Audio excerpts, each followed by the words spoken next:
prep your gear. Have no fear.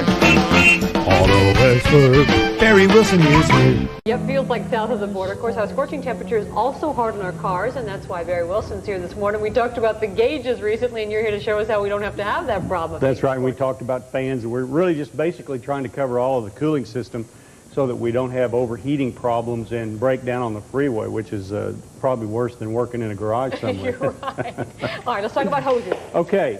The hoses that connect the cooling system are the hoses that connect from the radiator to the engine, like this hose right here. And people wonder how you check these and how you would go about determining if they need to be replaced.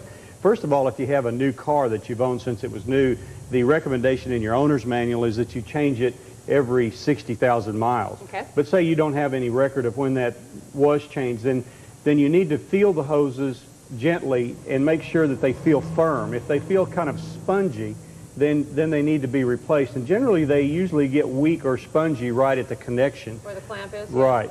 And there's two hoses that connect to the radiator, an upper and then a lower, which we can't view here. And there's two heater hoses that, and I brought this truck because they're easier to see, but they connect from the engine up into the heater box. And then there's usually what they call a bypass hose. Now, in many of the newer cars, there are more than one or two heater hoses that are preformed and bent like this hose.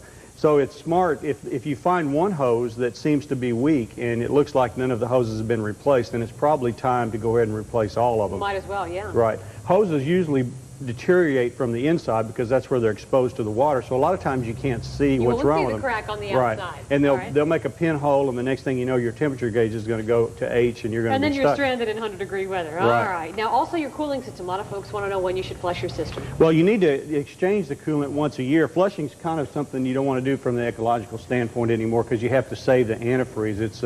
It's a controlled substance anymore. But the best thing to do is just empty it and refill it. And you want to do that annually because antifreeze still offers you protection against the heat and the cold, but the additives that protect it from rusting wear out. So you want to replace those annually. Need more chemicals in there. There you go. Thanks, Barry.